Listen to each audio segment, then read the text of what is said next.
the Dylan C, just to give credit, here's where I learned it, from this book, The Acoustic Bob Dylan, Joel S. Gilbert.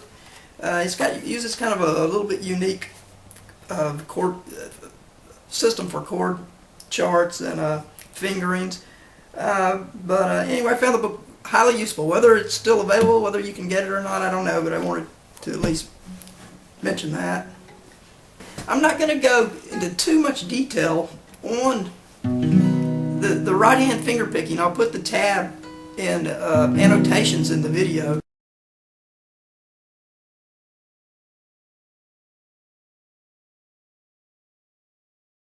So you can look at those. It's pretty straightforward.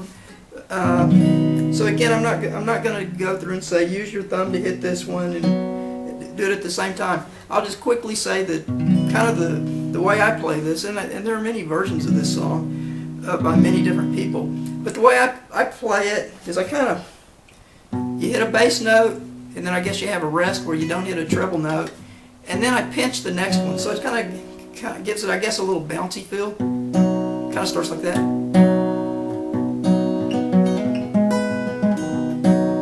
There's that bounce again, or pinch.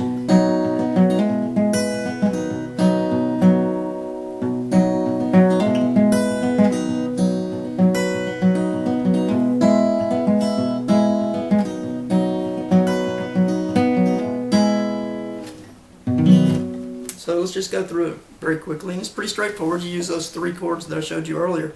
And I want to stress that when you're making this G chord, it's probably, for a lot of people, it's not, you've seen the chord probably diagrammed this way, and you thought, why would I want to play it like that? Well, you want to play it that way because it's so handy here in these chord shapes, this type of song. So it's really worth your while to learn to make this chord.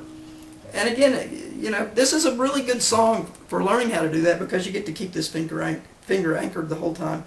And like I said, I can't fret the thing very well quickly going up there like that, but you don't really have to be able to just slap it on there perfectly every time in order to take advantage of it, because we're going to be using anchor fingers.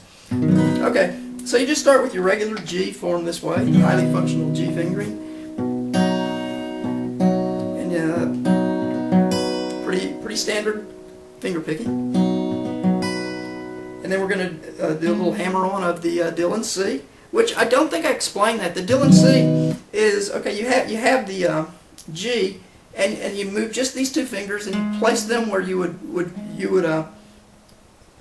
fret the C. I guess it would almost be more like an A minor 7th, because you're just hitting these two. But that's what you do.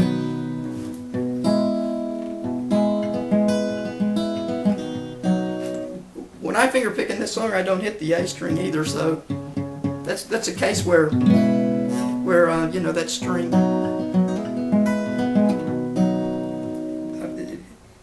I could fret it anywhere on there or accidentally mute it, and it wouldn't matter.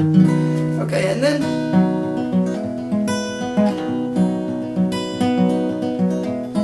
when we come to the transition part where we're going to go to the D7th, you get to use two anchor fingers here. You still got this one, which we're just going to keep the little finger on the G, 3rd fret, high E, that we're going to keep through the entire song. In fact, I'll put a groove in my finger from having it there the entire time.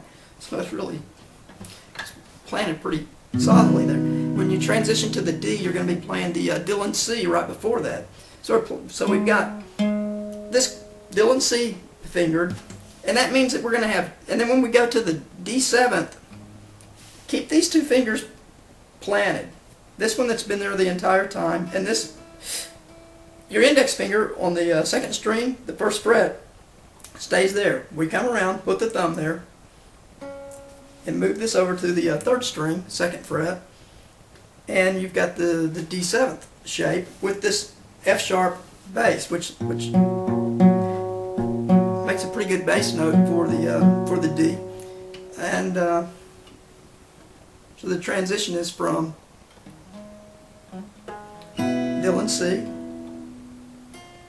plant those. And it's a pretty easy transition once you get used to it. You don't have to have this thumb all the way over the top pressing down. Once you can kind of just get the meaty part of your thumb on there and just kind of, it's pretty easy to do. I've got small hands, but I can do it.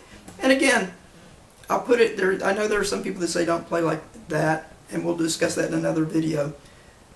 You don't even have to fret it that cleanly, so you don't have to hit it very hard. You make the bass note anyway. But when you're making that bass note, it really, a lot of times, if it buzzes a little bit, it's not too bad. And if it's kind of muted, that's not too bad either, because you're just wanting to keep that time in the bass note. It doesn't really need to ring out as clearly as the other notes. Once you learn this song, you're going to have 3 basic tools down that you can use in other songs. In addition to the anchor finger, which is just a concept that you use all over the place, you've got this new highly functional G. You got the Dylan C, and you've got the D7th with the thumb. So you've got these 3, and they're very easy to go between. And there are a lot of songs that use those chords, maybe another chord or two, but they primarily revolve around those 3 chords. And that's something that I've found that happens a lot. There are other positions where there are several chords that go together, and there are another whole group of songs written around those chords. And I probably know about 4 or 5 of those, and I'll try to pass those along in these videos. One way to think of it that I think is a pretty good analogy is you've probably seen those big red toolboxes that sit about this high, and they have 20 or 30 drawers in them. And if you think of that big red toolbox as your guitar chops, if you will, everything that you can play on guitar, know how to play on guitar, if you think of that as the entire red toolbox, what I showed you today would be, at least for me and the way I think about it, would be what was in one drawer. You open it up, and you've got this G, the Dylan C, and the D7. And then some of the other positions and chord groupings that have many songs written around them would be in another drawer. So I don't know if that makes any sense, but to you at this point in time, but hopefully it will. And if not, maybe it will after we do two or three other groupings of chords. And I'm going to show you there's quite a number of songs, you probably know a lot of them, and that use these. So I'm going to give you a quick run through of a few that you may or may not know that use these same chords. And you'll often see artists, it's like a drawer in their toolbox. So you may see an artist that plays has a number of songs that use these same things. And you can change it with the capo as well to change the way the song sounds.